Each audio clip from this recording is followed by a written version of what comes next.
welcome to episode 54 of the Double ETF podcast. I hope you guys are doing great. So, TV and movies. We just finished talking about a few questions and we went on for about 50 minutes. So, let's switch to movies and TV. Back with me, I have Hector Contreras. How are you, sir? Good. How are you? Good, thanks. And we have Nick Van back. How are you? Good. Hey, Patrick. Hey. And we also have back on the show, Woody Meacham. How are you, sir? Wonderful, thank you. Always a pleasure. And we also have Mike Drew. Hi. Hello. Thank you again for having me. Not a problem at all. So we can jump to movies.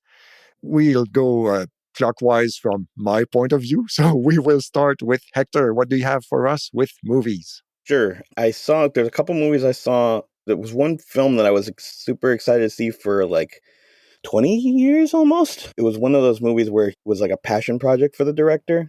And the film ended up being just okay. But at that point, I'm just grateful that they finally finished this movie.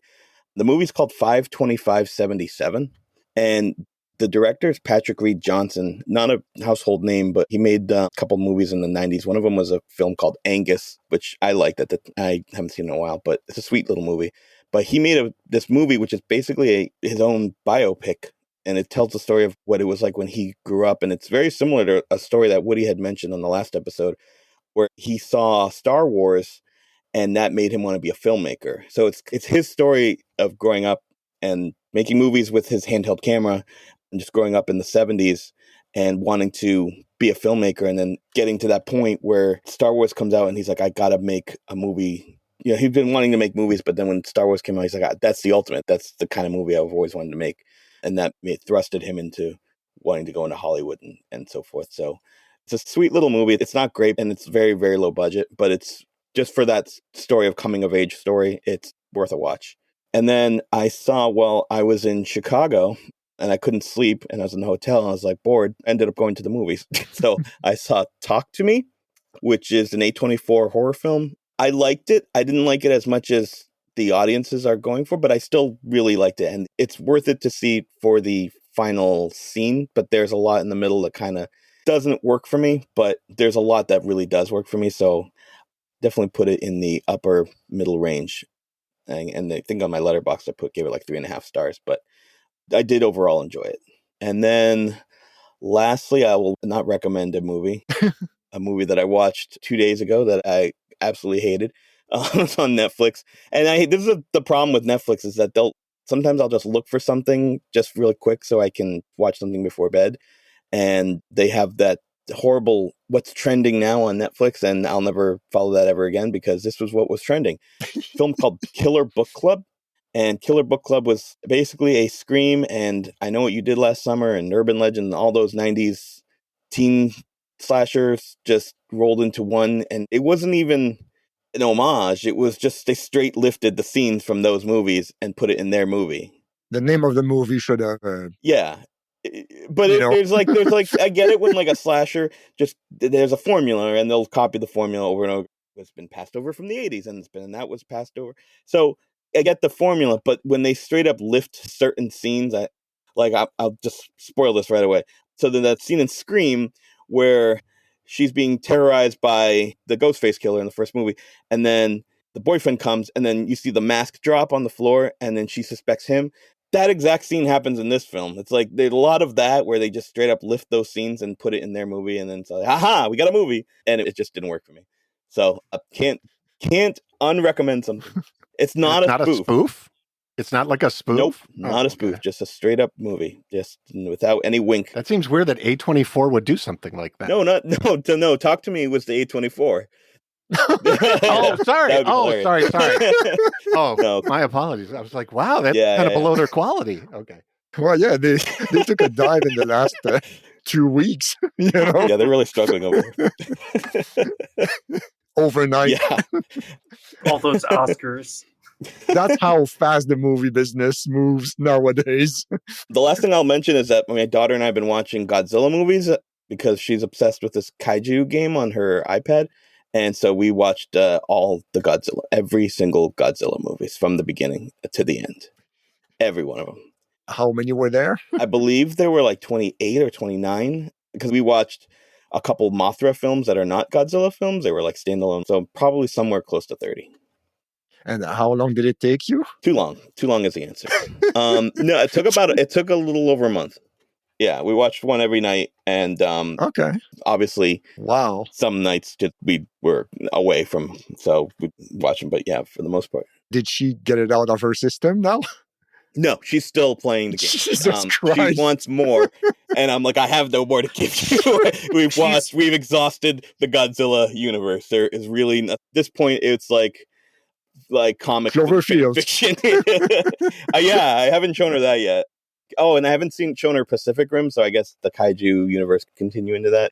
Okay. But yeah. There you go. Pretty much exhausted that. I could take a long break from anything monster related for a while. Did she have a favorite, though? So she's 10, so she liked the really cheesy Baby Godzilla one. Is it Calling All Monsters or something? Or something like that, yeah. With Deirdre? No, it's called Son of Godzilla is what it's called. Oh, okay. And like he's born and he's being terrorized by two bug-looking creatures, and Godzilla comes to save the day, and then he's attached to Godzilla, and then it's just a cute daddy-son story.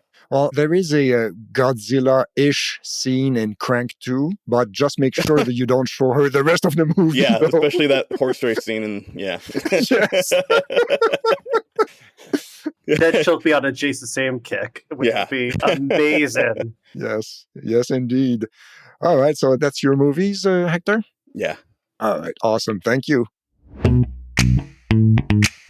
Nick, what do you have? So I got a few. I'm going to start with Barbie. I saw that on opening night, and like what he said, it was fun because there were so many younger people in the audience. They wore pink, or some wore full dresses, and there were several drag queens, I guess, in the audience. It was pretty magical experience, to say the least, and it was one of the funnest movie experiences I've had since the pandemic, quite honestly.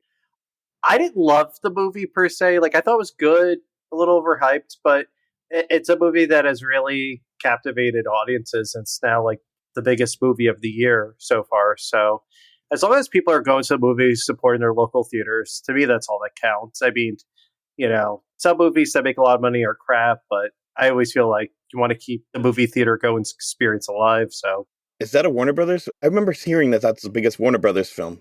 Yes. Yeah. Okay. It's the highest grossing Warner Brothers movie now ever. It surpassed The Dark Knight. Oh, it's insane. And then I didn't do the Barb-Enheimer double feature because I saw it at 7 o'clock at night. And then I saw the next day, I saw Oppenheimer in IMAX. And I will say, guys, I never get 5-star reviews usually on Letterboxd. I'm very frugal with it because a 5-star movie is like an all-time classic. I can rewatch it, or it's like an objectively like brilliant movie.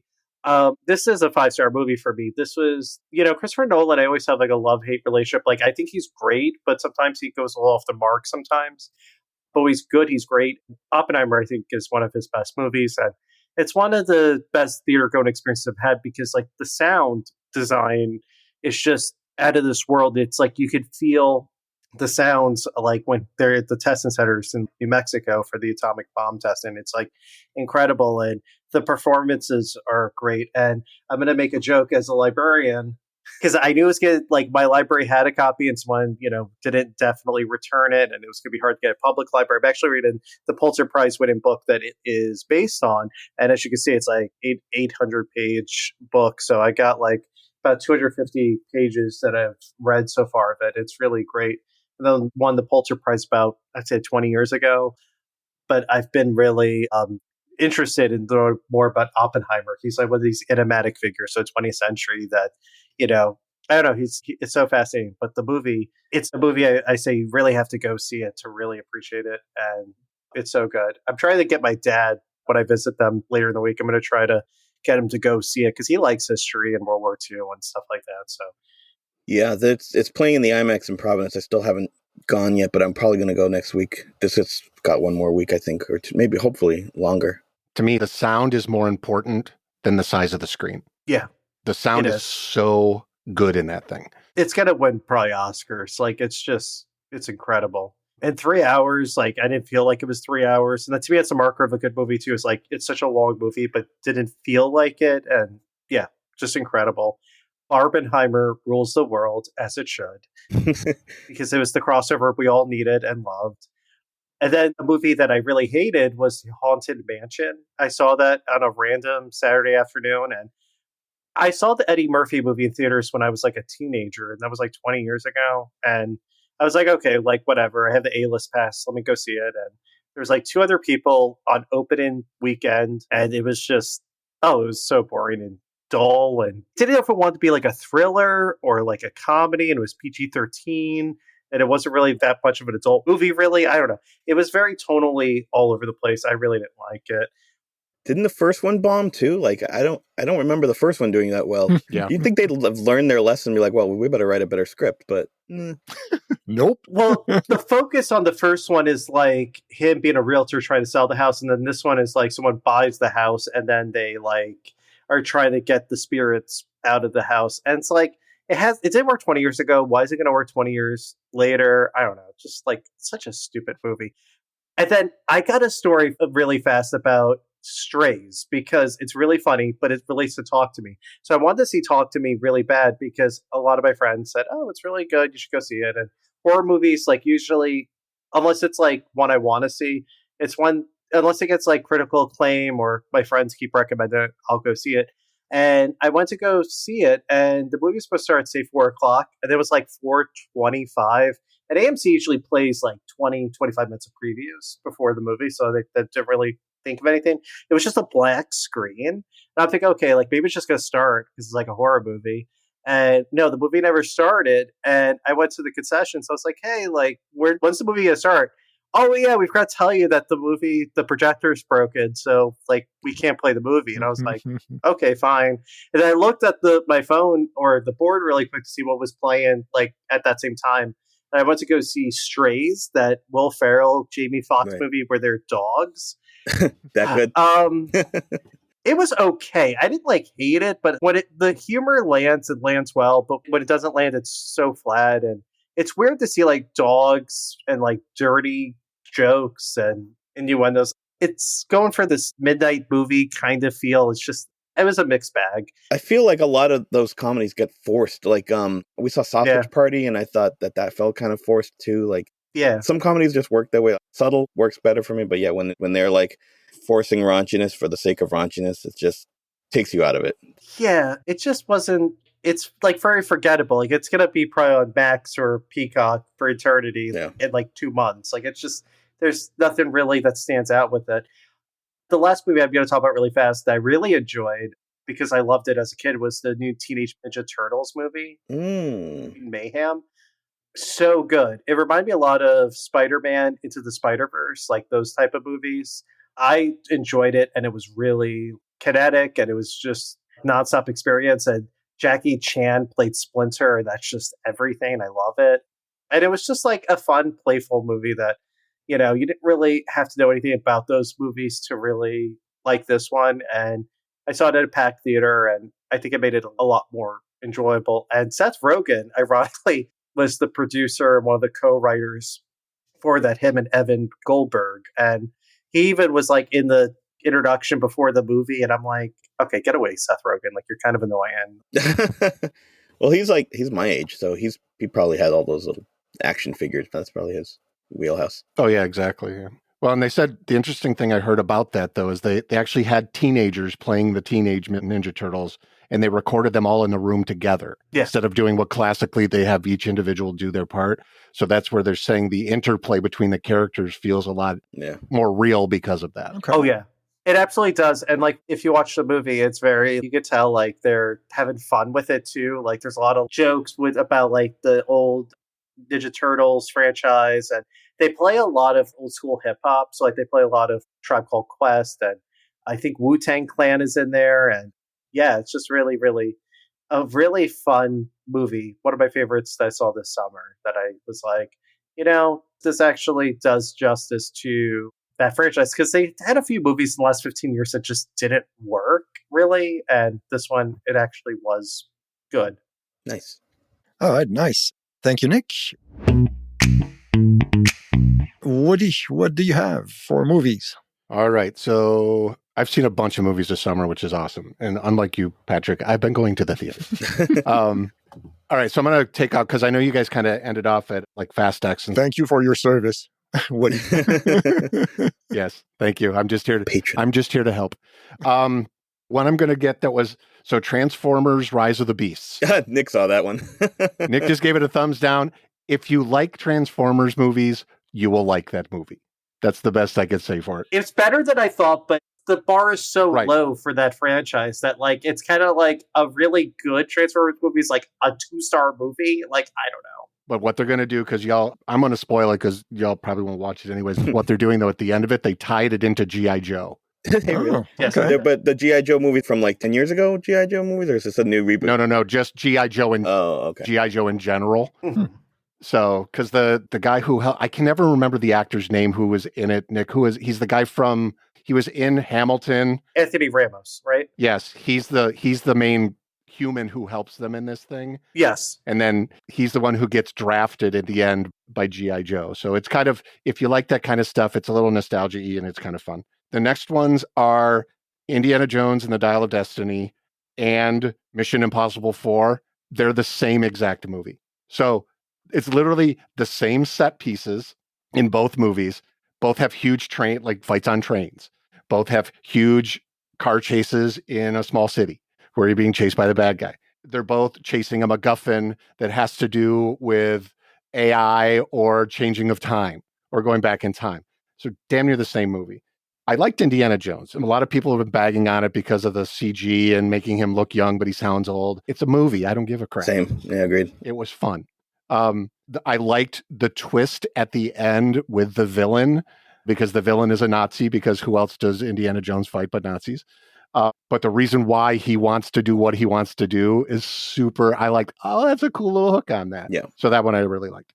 Mission Impossible 4 or No, it's like 8. 7. Oh no, it's 7. Yeah. 7, yeah. Mission Impossible, Dead Reckoning Part 1. Yes. Really liked that as well. They killed a couple characters that kind of surprised me, but overall, I really enjoyed it. Kind of long, and a lot of wait, why does this keep happening to him? Or why did they do this thing? But overall, really enjoyed it.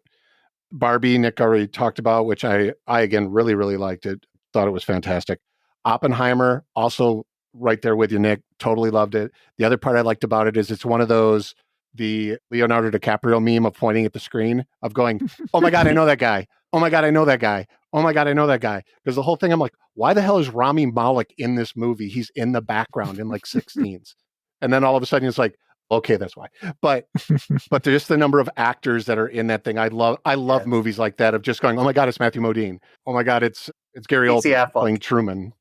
Everybody. It was super fun. And then the most recent one that I saw that I really liked was Blue Beetle. That just came out a couple weeks ago. That's the DC one. Oh, I forgot to mention that. Saw that too. I want to see that. It's basically Spider-Man and Iron Man all in one movie, but based with a Hispanic family.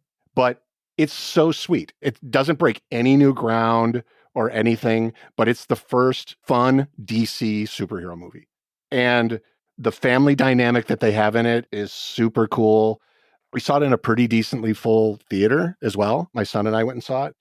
And doesn't necessarily need to be a big screener because, again, it's 2 guys in costumes fighting each other at the end, blah, blah, blah, that type of stuff. Susan Sarandon was the villain. She's so hot. Ugh. And just as the villain was great. And then the last one I've got is my yuck, which you all heard about last night, Asteroid City. God. He's been hit or miss for me lately. Oh, yeah. I mean, it looked beautiful, but I could not give a crap about what was happening in that movie. And finally, that's why I messaged all you guys. Like, can I give up on it? So those were the ones. Did I tell you the story of how I went to go see that and 45 minutes into it completely cut off? Yeah, that was in the last podcast. And I was so upset. See, if that happened to Woody, that would have been a sign for him to leave the theater. Yeah, I would have been. Yeah. I know, it would have been. Don't come back. Yeah, don't come back to it. Yeah. All right. Anything else, Woody? Nope, those are my movies. All right. I had forgotten about Blue Beetle. That was one that I agree with Woody on. It is a Spider-Man, Iron Man. If you'd seen those, you're not going to break any new ground. But it is nice to see it from the lens of like a Hispanic family. I hope they start making more movies like that. Growing up as a kid, I wanted to be Bruce Willis because there was no Hispanic families in movies. So seeing that I hope that breaks some new ground for more movies to be made like that. Nick talked about that in the last one. It got fairly good reviews, but I don't know if the box office numbers reflected that. You know? Not really, right? They're saying it's due to just people can't promote it. Okay. That was part of the thing, is that because of the strikes, none of the stars could go out and promote it. I think it's that, but also like the superhero, I know it sounds silly, but I feel like it's fatigue a little. It's like August, like it's not as hot sometimes as June and July too, or May even. That plus everything's on streaming now. There's Secret Invasions on Disney Plus and there's Star Wars and there's... Don't talk about TV shows. We're not I'm doing sorry. I'm just making a point.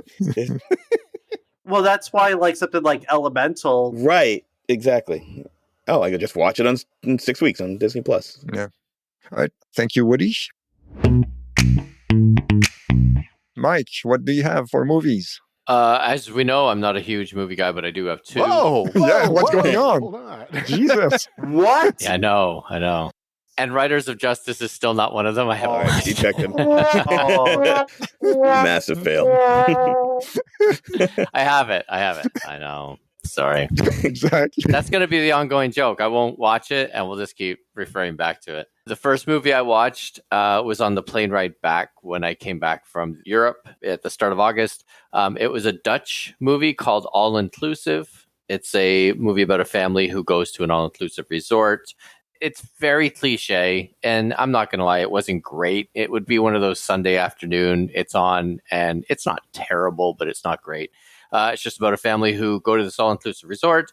The husband and wife aren't in a great spot. You know, the cliche of the dad just lost his job and he's in a, and then the two kids are teenagers and the son is, kind of at that 15, 16-year-old age where he's trying to find himself. And the older daughter, who's kind of like Kelly Bundy, is just trying to like hook up with the hottest guy.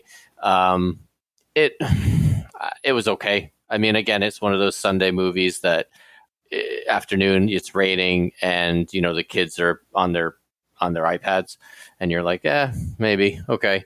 And the other movie I watched on the way back was, as I mentioned in the last episode, was Spinning Gold. Oh, yeah. Oh, yeah. How was it? It's okay. You shake your head no and say okay, though. Did you watch it on Sunday? No. It's, I would go out of my way to watch this, especially if you're kind of a music geek like we are. It's actually very well done. I know it's been slagged. What is it? I don't know it. It's the movie about Neil Bogart, who, it's kind of a passion project by his son. Neil Bogart was the head of Casablanca Records in the 70s. Oh, yeah. If I may. Yeah. Was he the guy who invented not passing a joint? Never mind. No, it's Bogart. Oh. I think. It might be the same. I don't know. Maybe it's never mind. Maybe it's my accent. I don't get it. Sorry. That was just for Murray. The Bogart. Yep. There you go. It's just about Neil Bogart, who was the head of Casablanca Records. Casablanca Records was Donna Summer and Kiss's record label in the 70s, and the Village People. And I'm sure he's taken creative liberties. The son has taken creative liberties with the script, but it's actually quite well done. And some of the sets for that time in the 70s, they actually look pretty authentic. Like I thought it was really well done. I know a lot of people have been upset with the music. It's the original songs, but it's not the original artists. So it's okay. I actually thought it was, like I said, I thought the sets were actually very good. I thought the acting was actually pretty good. I would recommend it, especially, again, if you're, a music geek and you like, the story, especially if you like any of those artists. The Kiss stuff is, being a bit of a Kiss guy, the Kiss stuff is not great. But I didn't watch it for that. So I think, Patrick on Instagram, one of your clips from the last one was me kind of making fun of like the Kiss fan who is just like, that's not what Ace looked like and whatever. Yeah. Yep. The Kiss Army is not signing off on this film. Yeah. It's one of my favorite sound bites of them all. And listen, I know Kiss fans like that, right? Where it's just like, they're just pig-headed and that's it. But I think the story is fun. And, I think it's one of those, the way I look at it is like, could I show this movie to my wife and she'd be like, yeah, it was actually pretty good. Yes, I think she would like it. So, and she's got no interest in the fact that this was Kiss's label and, they were nearly bankrupt and Kiss Alive saved them. And like, she'll be like, I don't care. I think she would actually like this movie. So, I would recommend that one. It's a soft recommend. All Inclusive is a very rainy Sunday afternoon recommend. And you can't find anything else. You were stuck on the plane anyway, so, I was. Did you guys ever do this when you were growing up? Like when you go to the movie theater and with your family growing up, and if there was a movie that you'd see the preview for and it didn't make you go, wow, we'd all look at each other and we'd all go, video. Yes. Oh, 100%. Yeah. Yeah. Wait for video. Yeah, for sure. So thank you, Mike. So, okay, I only have a few. I saw the Wham documentary, and actually we will probably hear more of it on Nick's podcast. We recorded something with John Lamoureux and Bags. Should be a good one. So it is a good documentary. I learned quite a bit. And one thing that I liked about it is it would have been easy to make someone the bad guy in this story, but there was no bad guy. There didn't need to be a bad guy. There was no downward spiral into drugs or none of that. And it matched the vibe of the band in general, So it's a good documentary. So give it a shot. That's a Netflix I think so, yes. Creation, yes. Right? I also saw Asteroid City as well. Can you hear Woody's sigh all the way from there? Yes. I just walked out. Visuals, awesome, as we know. But I think the part in the city itself were good, but the framing device didn't work at all. Like the theater play thing in black and white with Edward Norton narrating. I thought those parts didn't work. So, it may be a little bit above French Dispatch, but definitely way below the Grand Budapest Hotel, I'd say. I think anything was above the French Dispatch because that sucked. Oh my God. I liked French Dispatch. I liked it as well, but I'd put Asteroid City maybe a shade above it, maybe, but yeah. Okay, what else? Movie. Oh yeah, I saw the Dungeons and Dragons Honor Among Thieves. Oh, do you like it? Streaming on Prime right now, I think.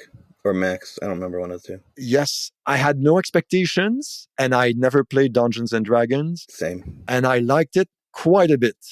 That was another pleasant surprise. It was really entertaining. It's a lot of funny. Oh, I liked it, and I'm in the same boat as Patrick. I knew nothing about it. I thought it was so meh. Interesting. I was a hardcore D&D player as a kid, and I don't know if maybe that, I don't know, I might have to give that a rewatch, because the only thing that really made me laugh in the entire thing, it's such a quick thing that most people didn't even catch it, but when they're in the maze, there's a cage that falls down on a bunch of people. Yep.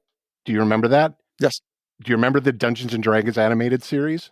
I don't, sorry. So there was an animated series in the 80s that had Willie Ames and Donnie Most from Happy Days and Adam Rich from Eight Is Enough for the voices of this animated series. Those 8 people, live people that got that thing, those are all the characters from that TV show. Ah, okay. Because I was like, that's Presto's hat. And I'm like, oh my God, that's who all those guys are. Okay. And that was the best part of the movie for you? The best part of it was 1 second of, oh my God. Okay. You were doing that Leo meme again with pointing the finger. Exactly. Exactly. I will watch it tonight, and then I will be the decision maker on whether it's good or not. Yes. I'll come back and all right. It's the fighting factor. Awesome. And Mike still will not have watched it. And lastly, in a completely different type of movie, I saw Past Lives. Oh, I want to see it. It didn't play here. I mean, how can I give a good summary of this? Oh, God, look it up. Look it up, guys. I don't even know. Basically, because I'm gonna try and explain it, and I'm gonna screw it up. What's it called again? Past Lives.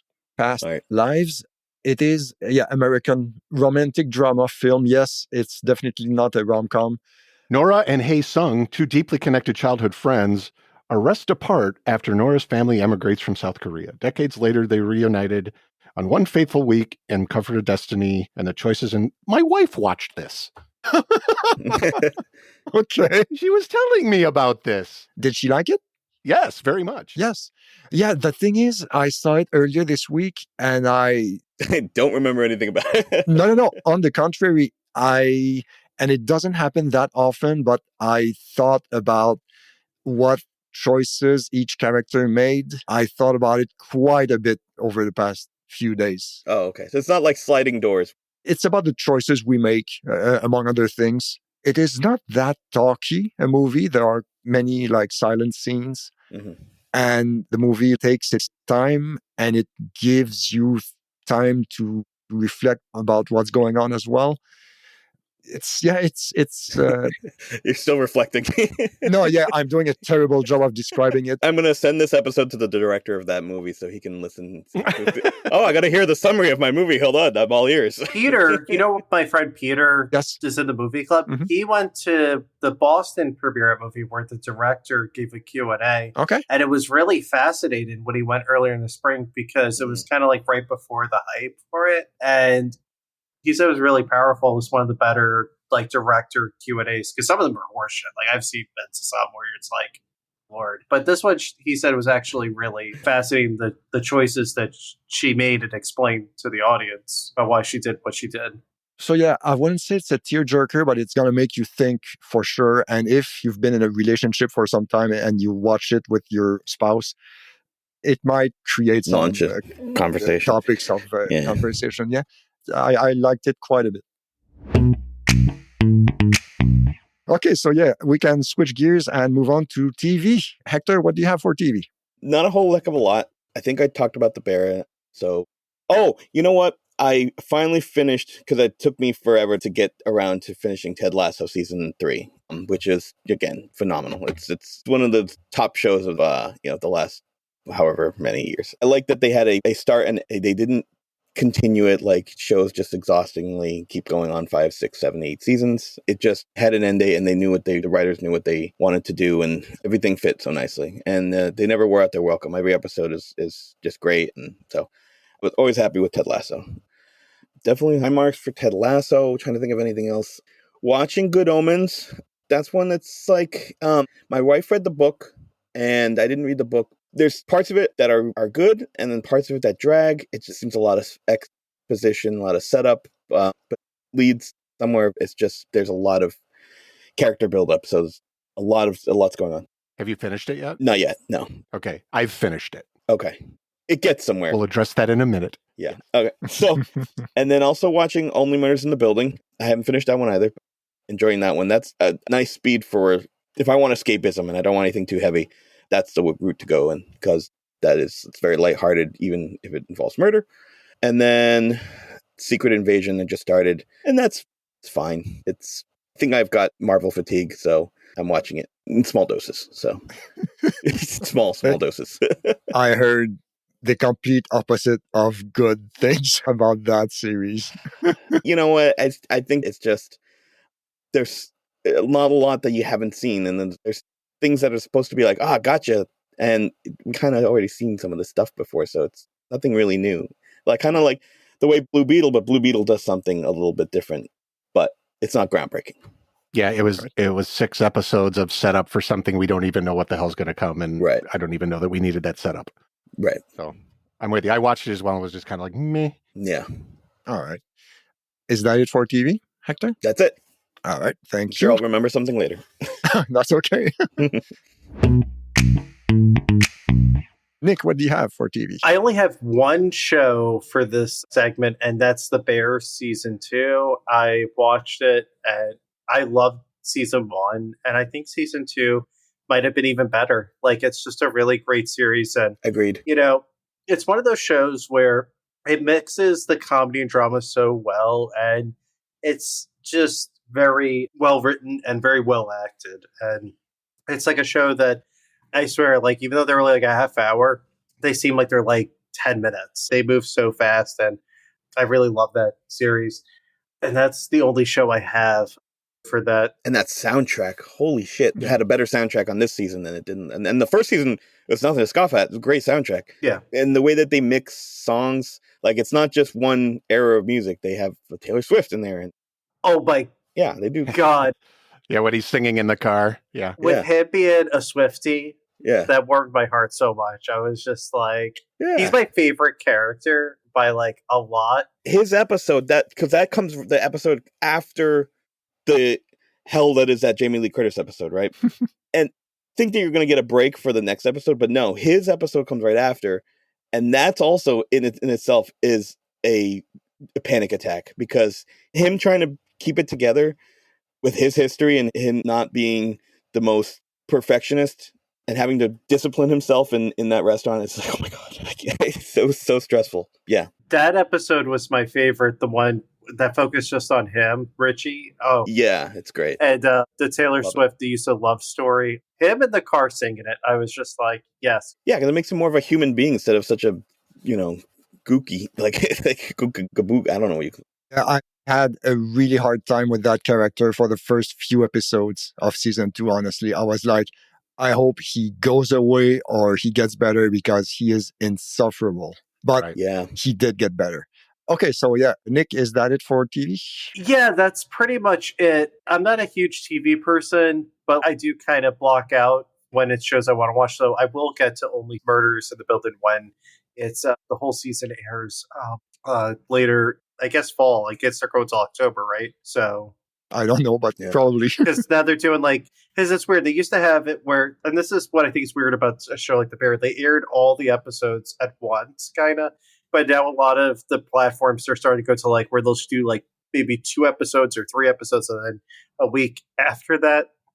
And I think that's just so basically they they got you for 2 months or however long it is before you cancel. So yes, you can't binge as much when it's popular. So all right, thanks, Nick. Woody, what do you have for TV? Well, I'm going to keep going with The Bear. Mm-hmm. So the part that because again, they film it in Chicago, and the episode you guys were just talking about, I believe they filmed that at it's a restaurant called Ever, and it's by a chef named Curtis Duffy, who had a 2 Michelin star restaurant that he shut down and then opened a new place up. So that's his place, Ever. It's gorgeous. But where Olivia Colman is the chef who comes in and talks to him about the importance of that. But I'm going to go back to my favorite episode, which is the one where the baker goes over to, I believe it's Copenhagen. Yes. Yeah. That was, Mm-hmm. And that episode, because as I like to say, where he trained with Adam Warlock from Guardians of the Galaxy 3. But that whole episode where Will Poulter, is that the actor? Will Poulter, where he's talking about how he wants to be the best, but then he realized he can never be the best because he worked with somebody who was the best. And then you realize it's Carmy. Oh, yeah. Mm-hmm. And that's why this guy is able to go over there, is because Carmy trusts this guy because he basically shadowed Carmy. And it's just the little subtleties of that, and the way the precision that they go about making that dish. And when he's talking about you put the almond in like this, and he's like, nope, like this, nope, like this, no, that's like me in a nutshell of trying to get that stuff right. And so and then when the guy crashes his bike, and that chef guy hears this boop, boop, boop, help, help, and the guy who had crashed his bike into the fence, and he helps uncoil him from that was so stressful. Of because a black man walking up on that and that type, and then the guy just hugs him and gets on his bike and goes away. Yeah. And it was just like, whoa, that is just so, the emotion they can pull out of you in that show is just fantastic. So there you go. That's my Bear POV. All right. I'm going to quickly fly through a few things that I thought were good. Mm-hmm. Queer Eye season 7. Always love that show. I love that it's always such a positive show about positive stuff, and even the negative stuff they tend to turn into positive stuff, which I love. On Netflix, American Born Chinese on Disney Plus. I have that in my queue. Yeah, it was really good. It's about Monkey King's son goes to high school, and you don't know it's his son, and he befriends another kid, and it's just this kind of cool little. It's comic booky. It's based off of a comic, but it's super fun, super sweet. Really liked it. Again, diversified cast, which I thought was super awesome. Next one is Sweet Tooth season 2 on Netflix. So a really good kid show. It's about these children that have been somehow kind of crossbred with animals as part of it was the output of them trying to cure a disease, and these kids come out of it. And then it's this post-apocalyptic kind of show. It's really cool and really sweet. Although it does have this 13-year-old killing people at the end, which is kind of wild, but I thought it was cool. You have my attention now. Right, exactly. Well, that's why. Like Hit Girl or whatever. Yeah, kind of. And then Twisted Metal on Peacock. So based on the video game with Anthony Mackie, it's 8 episodes or something. A lot more fun than I thought it was going to be. I thought it was going to be another one of these video game ripoff shows. It is, but it's got Thomas Hayden Church as the bad guy, this bad cop in it. Dude just chews up scenery, and it's like wildly sexual that I wasn't, not with Thomas Hayden Church, but the show itself has just got these sexual elements in it that are kind of just caught me out of nowhere. Next one I've got is Unstable on Netflix. Rob Lowe and his son wrote a show. It's basically, do you guys know the show Mythic Quest on Apple? Yes, that's on It's Apple. basically Mythic Quest. Very funny show. Except that Rob Lowe is the Rob McElhenney character. So it's so instead of inventing a video game, he's a genius who invents a bunch of other stuff, and they have to bring his son back to talk him down after his wife passes away. And it's got Fred Armisen as his psychiatrist, who he kidnaps and keeps in the basement. It's one of those, I liked it kind of shows. I'm like, I kind of liked it. All right. Good Omens season 2. I watched it all the way through. It's really fun. And for your wives out there, right, it's got John Hamm walking around with just carrying a box. All right. The first episode starts. That scene was pretty funny, actually. But it does pay. I think it pays off really well. Yeah. A lot of setup. But honestly, at the end of it, it's one of the best relationship shows between the two main characters, Crowley and I can never remember Mr. Fell. Yeah. The end of it is kind of heartbreaking between the two of them. I actually really like that. Next one I got is Ragnarok season 3 on Netflix. About halfway through it. So far, it's going real dark. But again, it's about a kid who realizes he's becoming Thor, and his brother is Loki. And this season, it's all about the giants working with Loki to raise the snake that is supposed to be able to kill Thor. And so it's got some good stuff. So they don't use any of the source material from the Marvel. This has production. nothing to do with Marvel. This is a Swiss production. Isn't it Norwegian? Or Norwegian, sorry. It's one of those. One of those. One of those. It's One more of those. Sorry, Norwegian. I didn't mean it that way. But no, it's really powerful, and it's just set in a small town. Hector, I think you would love it. I think you really would. 80s Lisa is going to hunt you down and kill you now. Right, exactly. All right. The last one, Patrick, cover your ears, is Ahsoka on Disney Plus. Here's what I am going to say. I don't get it. So it's a show. And from what I've been talking to some friends about it, it's like, well, did you ever watch Clone Wars or Rebels, the animated series? I'm like, no, I didn't. Because you have to know so much about those shows for this thing to make any sense. It almost seems unfair, because they should not have to blend the storylines from the animated series. You should be able to watch it as a standalone and get it and understand without the history. Right. Absolutely. But I see that it's just, there's so many characters and there's so much story that preceded it that it's almost impossible to write that kind of show. Right, because like the purple hair girl, I'm like, why is she so angry? And why does Ahsoka care? Wait a minute, Ahsoka was a Jedi, but now she isn't. And why do we care about this bad guy? But good writing should make it a standalone. You should be able to watch it as standalone. Right. And then the last one I've got is a don't watch. Oh boy. Which is Justified City Primeval on FX. Oh my God. It's where I think it's based on the book City Primeval, because there's another one called Raylan in Detroit. It's a different series. But it's got the Holbrook guy, Hal Holbrook's son, who's the bad guy in everything. Yeah, Boyd. Plays the same character in this show. Yeah, Boyd Holbrook. Same damn character he played in Wolverine or whatever or Logan. He was the same one in another movie. And it's just like, dude, play the different character. But it's all about like Raylan with his daughter, and the daughter character is like won't listen, typical thing, and her voice is really annoying. And then I found out like that's his actual daughter.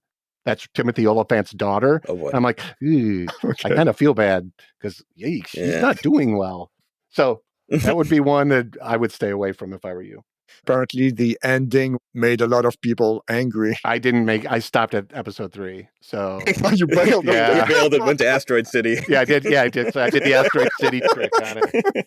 Well, no, because like we talked about whatever that few episodes ago with the need to complete something, and yes, and I'm trying to let go of it now. I can let it go. I want to use my time for other stuff, like hanging out with you guys. I try. I can't Noble do it. effort. That's why I'm this deep into Marvel.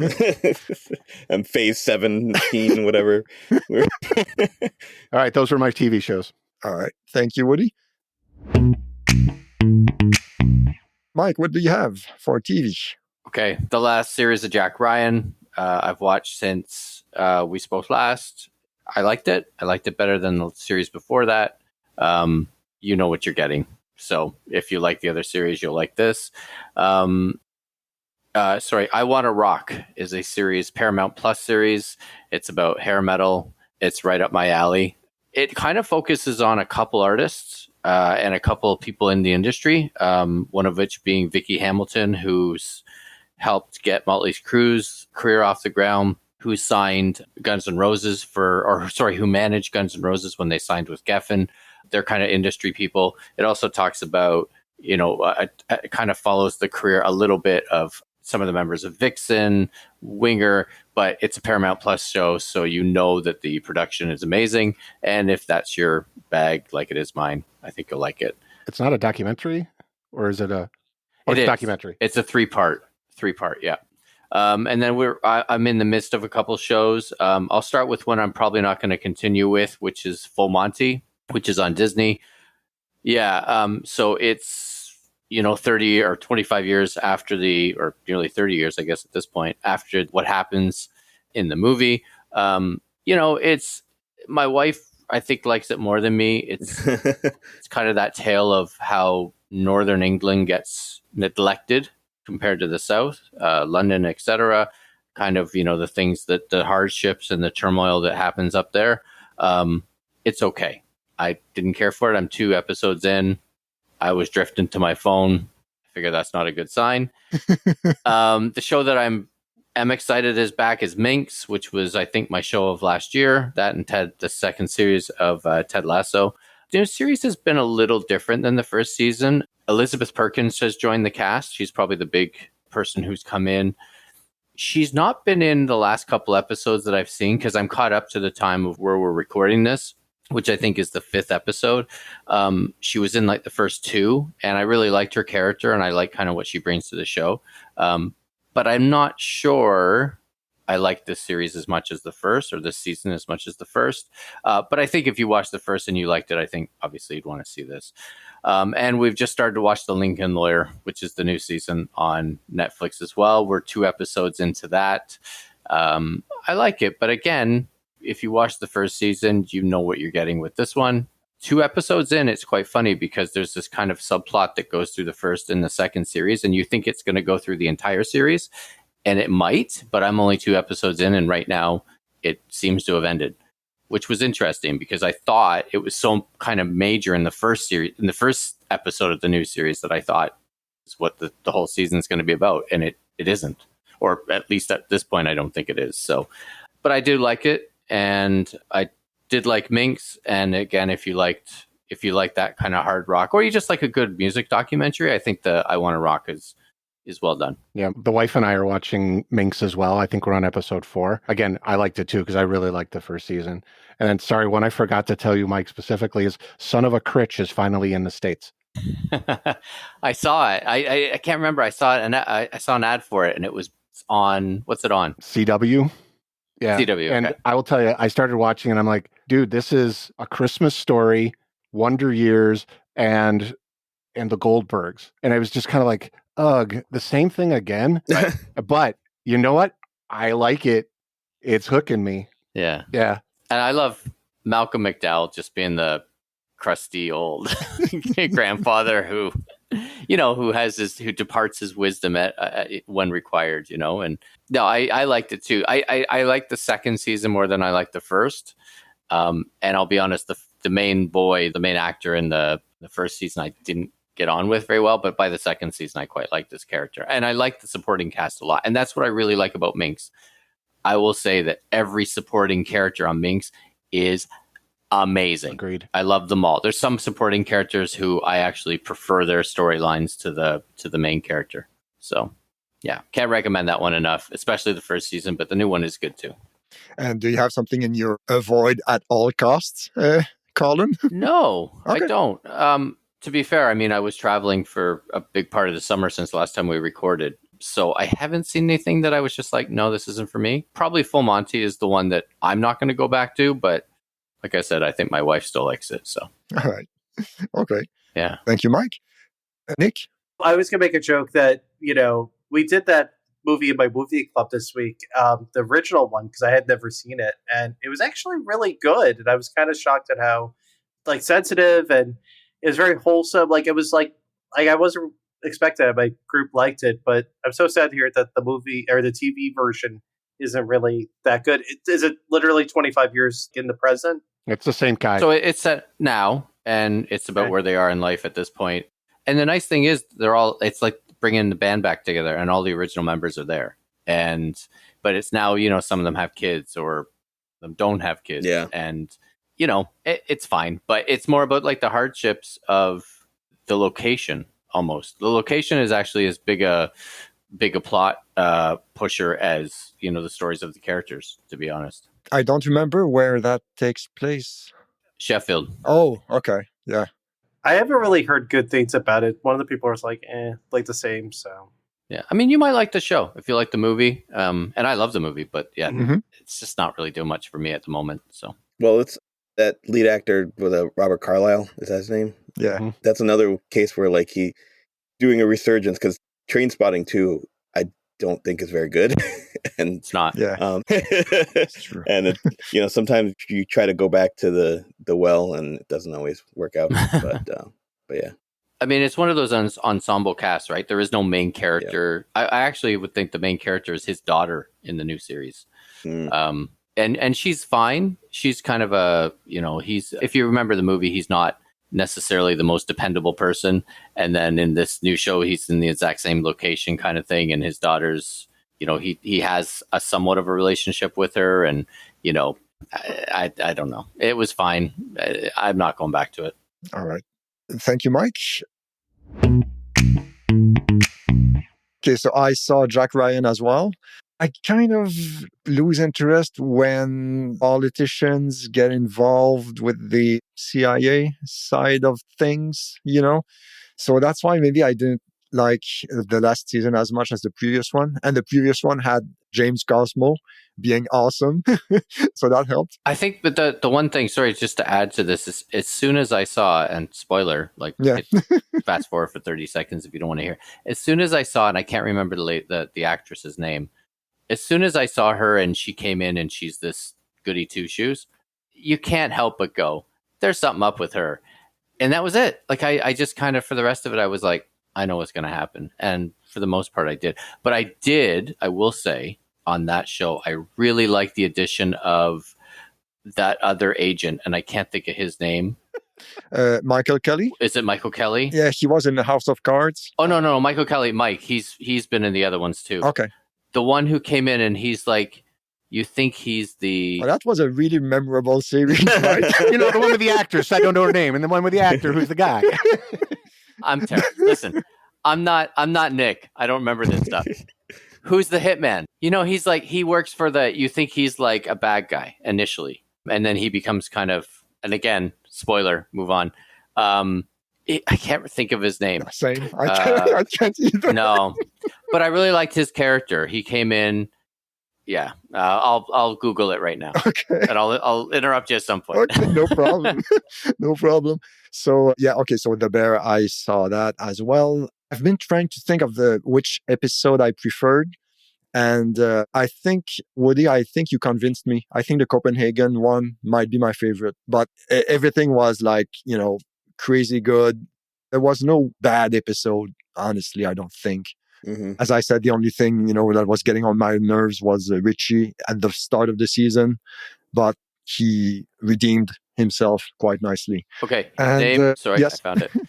The actor's name is Michael Pena, and he played Domingo Chavez. Pena, of course. Michael Pena, yeah. Chavez. Yep. Chavez. Oh, yeah. His character was great, and I thought that was a great addition. Good call, yeah. He was a big part in the books as well. Right. And they moved it around a little bit, and they did a good job with it. So yeah. Michael Pena, good shout. Now I can't believe I completely forgot he was. Now you all can sleep tonight. Oh, sorry. Oh God. Okay. Okay. Let's regroup. Texting Patrick at 3 a.m. Hey, you up? It's Michael Pena. Oh, thank God. I couldn't sleep. Now I can sleep. Okay, so Woody, I remember that when you listened to last episode, you mentioned on Twitter that why does Mike keep recommending TV series that are not available in the US? So guess what I did? I saw 2 different series that are not available in the US. Nice. Actually, I think they are. One is called Then You Run. And let me... That sounds familiar. See. It was a book at first. I think I remember seeing like a slider. Yeah, I saw it on the Sky UK.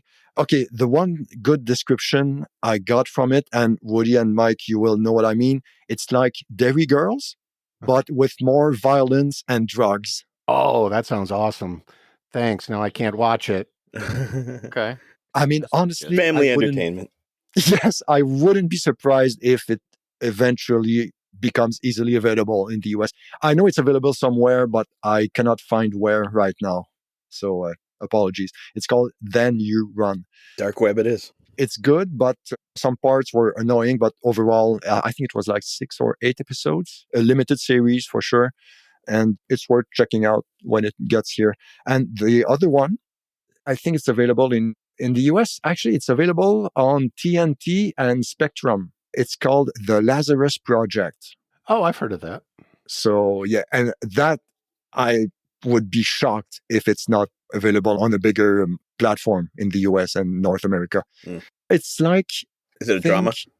Science fiction, but some drama elements. Think Edge of Tomorrow, but with a twist in it. Okay. And I'm not going to say more. I liked it quite a bit, but you need some big suspension of disbelief, and you need to realize that this secret organization has the shittiest security of all. And the main character is really annoying at times, but in this case... Really selling it. No, yeah. I mean, full it's disclosure. horrible. It's completely annoying character. No. It's not that bad. He is annoying sometimes, but I gotta say, in that case, all the surrounding characters more than make up for it. Okay. What's it called again? The Lazarus Project. The Lazarus Project. Okay. And yeah, it's on TNT down here. Okay. Yes. And they did just say that it's coming back for a second season. Yes. Yeah, that's true. And in Canada, it's on Global. It says people also search for slow horses. There you go. It's not the same type of... I know, but everything goes back to slow horses. Yes, exactly. So yeah, when it arrives on bigger platforms, check it out. It's really entertaining. TV. Yeah, that's it. That's it for TV for me. Thought of 2 more while y'all were talking. Yeah, please. What We Do in the Shadows, the last season, the latest season. Yep. So funny. No better, no worse than those previous seasons. It's just a continuation of just funny. But yeah, it's having the full cast back, and because Colin Robinson, I don't know the actor's name, returns in full form. But yes, it's just as hysterical as the previous season so far. Agreed. I'm caught up with it as well. Yeah, and I don't know. Was that the last episode? Oh no, there's maybe one more episode. I can't remember. And I'm watching this. Angie's watching this. I'm half watching it, so I can only half recommend it. But it's Abbott Elementary. Oh, I love Abbott Elementary. I want to like it more. I really do, but it just feels like the way Parks and Rec was that, and Office Pinnacle, like that kind of comedy. But it just doesn't hit me as hard as those two did. So maybe I'm fatigued from that, and maybe I just got to look at it through a new lens. But it just feels like it's trying really hard now, and I'm all caught up. So it got better. The first season, I didn't love it, but I kept going with it because it was something we would have, like if we watched a heavy movie, like a horror movie or something that had like intense drama, we'd need a palate cleanser, and that it's like a perfect palate cleanser because it's just very lighthearted. I have a number of school teachers in my family, and they say that that's the most accurate representation of teachers. I believe it in that show. Yeah, I have to check it out because I haven't seen it, and I will say, if I was teaching in the UK at the start of like the early 2000s, and there was a show over there called Teachers, and it had like James Corden was very young in it. Pass. Was that? Yeah, no, he's just a kid in it. Who was in The Walking Dead? Andrew Lincoln. Andrew Lincoln. That show is hilarious. The first 3 seasons of that, if you need something, it's usually free on like Pluto or something like that. You'll find it on one of those free ones, and the first 3 seasons are hilarious, especially 2 and 3. They're And what's the name of that series? Teachers. No, but the other one, Abbott Elementary. Abbott Elementary. ABBOTT. Abbott Elementary. It's about school in Philadelphia, about a grade school in Philadelphia. It's okay. And Quint Bunton. Yeah, I'm going to butcher her name. Right. She created and stars in the show, and she used to write on I think in Parks and Rec and stuff like that. So that's why it's got a lot of the talking to camera type stuff, the fake documentary type thing. Which, to your point, Hector, yes, it does get a little. But Cheryl Lee Ralph, who plays one of the teachers and has won an Emmy for the show, they won Best Writing and made Best New Show or something like that. So it's won a lot of awards down here. Okay, all right, nice. Okay, so guys, any closing words? Anything else? No, all good. No, I'm good. All right. No, I'm gonna go watch Oppenheimer for 3. There's a 10:00 showing at the Providence IMAX, and I'm like, am I gonna start after previews? It's probably start at 10:30, and then watch a 3-hour movie. I'd watch it in small. Hector, isn't that when your family turns to each other and goes, video? Video. Yeah, nice. And on that, we gotta say thank you guys for your patience. Sorry we ran a little bit long. Where can we find you guys online, Hector? I'm on Twitter. I'm not going to say the name of what it is now. At Classic Hexagon. And I'm on Instagram, also Classic Hexagon. And on Facebook, I don't really check on that much. But now and then I'll touch on Facebook. And it's my name, Hector. So, yeah. All right. Thank you. Nick, what about you? I am at Nick D. Bambeck on Twitter. Not as much on there, but I've joined Thread, so I'm trying to start to get, hopefully it picks up momentum because the other one sucks. You can find me also at Rock and Retro Pod. That's for my podcast, Rock and Retrospect. Hopefully we'll release that episode in September, the one that Patrick mentioned earlier, but with Wham, with our friends John Lamorel and Michael Bagford. Douche Caravan. Oh my God, we had way too much. We had a lot of fun recording that episode. But yeah, it'll come out sometime in September, hopefully. But thank you, Patrick. That was funny. Awesome. Thank you. Woody, what about you? Best place to find me is on Instagram at The Wooden Chef. If you want to check out the 24-course meal I mentioned in the other episode, there's a bunch of pictures of that. I'm actually going to be cooking a dinner for profit in the next couple months. I found a little pop-up place where I'm going to do it. So check me out there to see what we're going to have some fun. Nice. Thank you. Mike, what about you? Again, I'm just going to say Instagram, Pickies with Filters, PICIES with filters, all one word. That's the best place to find me. And it is private, so I'll have to preview because, I don't let in any riffraff. All right. You can drop us a line at EETFpod on Twitter and Instagram, or email eetfpodcast@gmail.com. Thank you guys again. It was a lot of fun. Thank you. Thank you. Thank you. Thank you. And thank you, listeners. We will catch you on the next one. Bye.